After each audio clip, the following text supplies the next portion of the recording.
Chat, ಮಾತಾಡೋದು ಮತ್ತು message ಮಾಡೋಂಥದ್ದು. ನೀವು ಬೇಕಾದ್ರೆ ಇವತ್ತು ಹೋಗಿ ಚೆಕ್ ಮಾಡಿರಿ, ಎಷ್ಟು ವ್ಯಾಟ್ಸಪ್ ಚಾಟ್ ಮಾಡಿದಿರಿ ನೀವೇ ಲೆಕ್ಕ ಹಾಕ್ರಿ, 100-200 ಮಾಡಿಬಿಟ್ಟಿರ್ತೀರ. Chats avoid, cinema avoid, cricket avoid, ಹುಡುಗರಂತೂ ಕ್ರಿಕೆಟಲ್ಲೇ ಅರ್ಧ ಹಾಳಾಗಿದ್ದೀರಿ. ಸೆಲ್ ಫೋನ್ ಕಡಿಮೆ ಮಾಡ್ಕೊಳ್ರಿ, ಕಂಪ್ಯಾರಿಸನ್ ಕಡಿಮೆ ಮಾಡಿರಿ. ಕಂಪ್ಯಾರಿಸನ್ ಅಂದರೆ ಹೋಲಿಕೆ ಮಾಡ್ಕೊಳ್ಳೋದು, ಅವಳು ಹಾಗೆ ಇವನು ಹಿಂಗೆ ನಾನು ಹಿಂಗೆ ಅಂತ. You are the unique. ನೀವು ಇನ್ನೊಬ್ರ ಜೊತೆ ಕಂಪೇರ್ ಮಾಡ್ಕೊಂಡ್ರಿ ಅಂದರೆ, ನನಗೂ ಕೆಲವ್ರು ಬಂದು ಹೇಳ್ತಾ ಇರ್ತಾರೆ, ಸರ್ ಭಂಡಾರಿ ಮಠ್ ಸರ್ ಈಗ ವಿಡಿಯೋ ಹಾಕಿದ್ದಾರೆ ಸರ್, 50,000 ಜನ ನೋಡಿದ್ದಾರೆ, ನಿಮ್ಮ ವಿಡಿಯೋ 5,000 ಜನ ನೋಡ್ಯಾರ ಸರ್ ಅಂತಾರೆ. ಹಂಗಂದ್ಕೊಳ್ಳೆ ನಾನು ವೇಸ್ಟ್ ಮಾಡಿ ಅಂತ ಅನಿಸ್ಬಾರ್ದು ನನಗೆ. Bhandari Math is Bhandari Math, Husenappa Nayak is Husenappa Nayak, Manjunath is Manjunath. ನಾನೇ ಯುನಿಕ್ನೆಸ್. ಅದು ನಿಮ್ಮ ಬಗ್ಗೆ ನಿಮಗೆ ಪವರ್ ಇರಬೇಕು. ಇನ್ನೊಬ್ರು ಯಾರಿಗೋ ಹೋಲಿಸಿಕೊಂಡು ನೀವು ಡೌನ್ ಮಾಡ್ಕೋಬೇಡ್ರಿ. You are the special person in the world. ಅದನ್ನು ತಲೆಯಲ್ಲಿ ಯಾವಾಗೂ ಇಟ್ಕೊಳ್ರಿ, ಯಾರಿಗೂ ಹೋಲಿಸ್ಕೊಳಕ್ಕೆ ಹೋಗ್ಬೇಡ್ರಿ ನೀವು. ದೆನ್ ಲಾಸ್ಟ್ ಒಂದು ಕಾಣಿಸ್ತಾ ಇಲ್ಲ ನಿಮಗೆ, ದಿಸ್ ಈಸ್ ಕಾಂಪಿಟೇಷನ್ ಅಂತ ಕರಿತೀವಿ ನಾವು. ಸ್ಪರ್ಧೆ ಕೂಡ ಮಾಡಬೇಡ್ರಿ ಅಂತ ಹೇಳ್ತೀನಿ ನಾನು. ಸ್ಪರ್ಧೆ ಕೂಡ ಕೆಟ್ಟದೇ ಅದು. ಸರ್ ಸ್ಪರ್ಧೆ ಮಾಡಬಾರ್ದ ಅಂದರೆ ಬೇರೆಯವ್ರ ಜೊತೆ ಸ್ಪರ್ಧೆ ಮಾಡಬೇಡ್ರಿ ನೀವು. ಯಾರ ಜೊತೆ ಮಾಡಬೇಕು? ನನ್ನ ಜೊತೆ ಮಾಡ್ಕೋಬೇಕು. ನಾನು ಸ್ಪರ್ಧೆ ಏನು ಮಾಡ್ತೀನಿ ಅಂದರೆ, ಇಲ್ಲಿ ವಾಕಿಂಗ್ ಟ್ರ್ಯಾಕರ್ ಇರುತ್ತೆ, ಎಷ್ಟು ಹೆಜ್ಜೆ ನಡೆದೆ ಅಂತ. ವರ್ಲ್ಡ್ ಹೆಲ್ತ್ ಆರ್ಗನೈಸೇಷನ್ ಹೇಳುತ್ತೆ 8,000 ಹೆಜ್ಜೆ ನಡೆದಿ ಅಂದರೆ ಮಾತ್ರ ನೀನು ಕರೆಕ್ಟ್ ಮನುಷ್ಯ ಇದೆಯಾ ಅಂತ ಹೇಳುತ್ತೆ ಆರೋಗ್ಯ ಸಂಸ್ಥೆ. ನಾನು 8,000ಕ್ಕಿಂತ ಜಾಸ್ತಿ ಇರಲೇಬೇಕು ಅಂತ ಟ್ರೈ ಮಾಡ್ತಾ ಇರ್ತೀನಿ. ಎಷ್ಟು ಸ್ಟೆಪ್ ಕೌಂಟ್ ಎಷ್ಟಾಯಿತು ಅಂದರೆ 8,000 ದಾಟಿರಬೇಕು. ಇವತ್ತು ಧಾರವಾಡಕ್ಕೆ ಬಂದಿದ್ದೀನಿ, ಎಷ್ಟಾಗಿದೆ? ಧಾರವಾಡಕ್ಕೆ ಬಂದಾಗ ನಂದಿನ್ನೂ ಸ್ಟೆಪ್ ಕೌಂಟ್ 1,400 ತೋರಿಸ್ತಾ ಇದೆ. ಹಂಗಾರೆ ಇನ್ನೂ ಎಷ್ಟು ಬೇಕು? 7,500 ಬೇಕು. 6,500 ಹೆಜ್ಜೆ ನಡೆದಿಲ್ಲ ಅಂದರೆ ನಾನು ಹೆಲ್ದಿ ಪರ್ಸನ್ ಅಲ್ಲ. ಹೀಗೆ ನಾನು ಎಷ್ಟು ಓದಬೇಕು, ನಾನೆಷ್ಟು ಓದಿಲ್ಲ, ನಾನು ಇವತ್ತು ಇಷ್ಟು ನಾಲೆಡ್ಜ್ ಇದೆ, ನೆಕ್ಸ್ಟ್ ಎಷ್ಟು ನಾಲೆಡ್ಜ್ ಗೇನ್ ಮಾಡಬೇಕು. ನಿಮ್ಮೊಳಗೆ ನೀವು ಸ್ಪರ್ಧೆ ಮಾಡಬೇಕು, ಬಿಟ್ಟರೆ ಪಕ್ಕದವ್ರ ಜೊತೆ ಸ್ಪರ್ಧೆ ಮಾಡಬೇಡ್ರಿ. ನಾವು ಯೂಟ್ಯೂಬಲ್ಲಿ ವೀಡಿಯೋ ಮಾಡ್ಬೇಕಾದ್ರೆ ಹುಸೇನಪ್ಪ ನಾಯಕ್ ಸರು, ಶರಣಯ್ಯ ಭಂಡಾರಿ ಮಠ್ ಸರು, ಇನ್ಯಾರು ನೋಡಿಕೊಂಡು ಅವ್ರ ಜೊತೆ ಕಾಂಪಿಟೇಷನ್ ಮಾಡಲ್ಲ ನಾವು. ನನ್ನ ವಿಡಿಯೋ ಮೊನ್ನೆ ಹಾಕಿದ್ದು 10,000 ಜನ ನೋಡಿದ್ದಾರೆ, ಇವತ್ತು ಹಾಕಿದ್ದು 20,000 ಜನ ನೋಡಲೇಬೇಕು. ಅದಕ್ಕೆ ರೆಡಿ ಆಗ್ತಿರ್ತೀವಿ ನಾವು ಯಾವಾಗಲೂ. We never compete with others. ನೀವು ಅಷ್ಟೇ, ಪಕ್ಕದವ್ರ ಜೊತೆ ಕಾಂಪಿಟೇಷನ್ ಮಾಡೋಕ್ಕೆ ಸ್ಟಾರ್ಟ್ ಮಾಡಿದ್ರೆ ಜೆಲಸ್ ಬರುತ್ತದೆ, ಹೊಟ್ಟೆ ಕಿಚ್ಚು ಅಂತೀವಿ. ಇಲ್ಲಿ ಗ್ಯಾಸ್ಟ್ರಿಕ್ ಆ್ಯಸಿಡ್ ಇದೆಯಲ್ಲ, ಇದು ಚೇಂಜ್ ಆಗುತ್ತೆ. ನೀವು ಹೊಟ್ಟೆ ಕಿಚ್ಚು ಪಟ್ಟೋದು ಅಂದರೆ ಸುಮ್ಮನೆ ವರ್ಡ್ ಅಲ್ಲ ಅದು. ಜೆಲಸ್ ಫೀಲ್ ಆಯಿತು ಅಂದ್ಕೊಳ್ಳೆ, ಈ ಹೊಟ್ಟೆ ಒಳಗಿರುವಂಥ ಅದೇನು ಆ್ಯಸಿಡ್, ಅದು ಹೈಡ್ರೋಕ್ಲೋರಿಕ್ ಆ್ಯಸಿಡ್ ಇದೆಯಲ್ಲ, ಇಲ್ಲಿ ಇದು ಹುಳಿ ಹುಳಿಯಾಗಿರಬೇಕು ಅಂತ ತೇಗ್ ಬಂದಾಗ ಇಲ್ಲಿ ಬರುತ್ತೆ ಒಂದೊಂದ್ಸರಿ.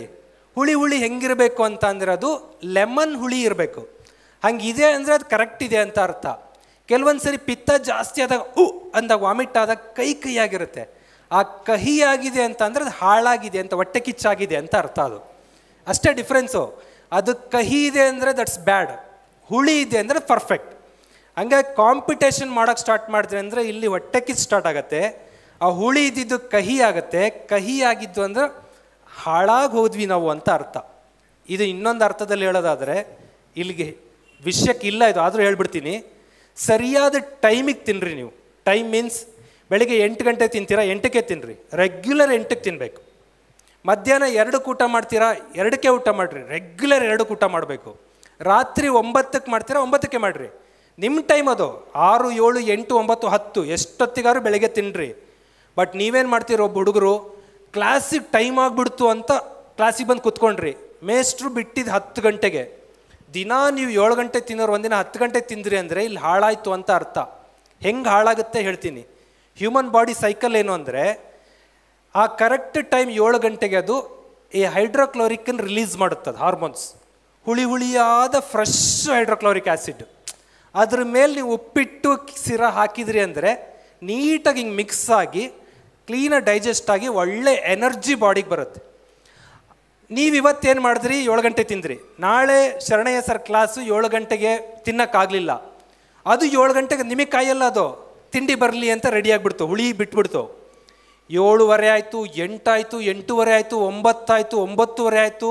ಅದು ತನ್ನ ಫಾರ್ಮ್ ಚೇಂಜ್ ಮಾಡ್ಕೋತಾ ಹಳದಿಯಾಗಿರುತ್ತೆ. 10 ಗಂಟೆ ಆಗಿರುತ್ತೆ, ವಿಷ ಆಗಿರುತ್ತೆ. ಅವಾಗ ನೀವು ಉಪ್ಪಿಟ್ಟು ಕೊಡ್ತೀರಾ. ಅದೇ ಉಪ್ಪಿಟ್ಟು ಅದೇ ಸಿರ ಹೋಯ್ತು. ಆ ಹಳದಿ ವಿಷದ ಜೊತೆ ಹಿಂಗೆ ಮಿಕ್ಸ್ ಆಯಿತು. ಆ ಮಿಕ್ಸ್ ಆದ ವಿಷ ನಿಮ್ಮ ದೇಹಕ್ಕೆಲ್ಲ ಬಂತು. ಆ ಬಂದಿದ್ರ ಪರಿಣಾಮ ನಿಮ್ಮ ಮುಖದಲ್ಲಿ ಪಿಂಪಲ್ಸು, ಮುಖ ಹಿಂಗೆ ಹಿಂಗೆ, ತಲೆ ಕೂದಲು ಬಿಳಿ ಬಿಳಿ, ಕೂದಲು ಉದುರುತ್ತಾ ಇದೆ. ಕೂದಲು ಉದುರೋದಕ್ಕೆ ಅದ್ಯಾವುದು ಕೇಶ ತೈಲ ಹಚ್ಚಿ, ಮುಖಕ್ಕೆ ಫೇರ್ ಆ್ಯಂಡ್ ಲವ್ಲಿ ಹಚ್ಚಿ ಅಲ್ಲ ಅದು. That's not. ಹೊರಗಡೆಯಿಂದ ಏನು ಮಾಡಿದ್ರೂ ಪ್ರಯೋಜನ ಇಲ್ಲ. You don't believe. ನಾನು ಈಗ ನಿಮಗೆ ಹೇಳೋದ್ರ ಜೊತೆ ನನಗೆ ಅನ್ಕೋತೀನಿ, ಬೆಂಗಳೂರು AC ಆಫೀಸ್ಗೆ ಹೋಗಿ ಸೇರ್ಕೊಂಡು ಒಂದು 2 ವರ್ಷ ಆಯ್ತು. AC ಕಚೇರಿಗಳು ನಮ್ಮದು, ಬಿಸಿಲೇ ನೋಡಿಲ್ಲ. ಇಲ್ಲಿ ಮುಖ ಎಲ್ಲ ಕಪ್ಪಾಗೋಕೆ ಸ್ಟಾರ್ಟ್ ಆಯ್ತು. ಇಲ್ಲಿ ಸುಮಾರು ಒಂದು 5,000 ರೂಪಾಯಿ ಕ್ರೀಮ್ ಹಚ್ಚಿದ್ದೀನಿ ನಾನು ಈ ಕಪ್ಪನ್ನು ತೆಗಿಬೇಕು ಅಂತ. ಏನು ಮಾಡಿದ್ರೂ ಹೋಗಲಿಲ್ಲ ಅದು.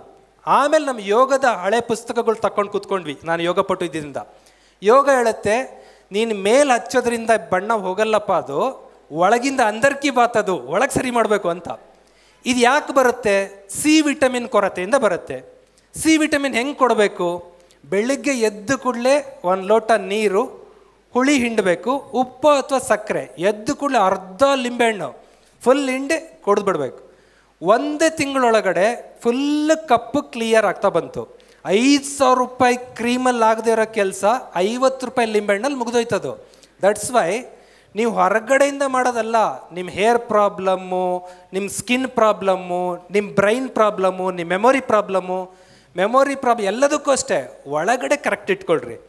ರೈಟ್ ಟೈಮಿಗೆ ಊಟ ಮಾಡಿಬಿಟ್ರಿ ಅಂದರೆ ಅರ್ಧ ಯೂತ್ ಸ್ಟ್ರಾಂಗ್ ಇದ್ದೀರಿ ಅಂತ ಅರ್ಥ.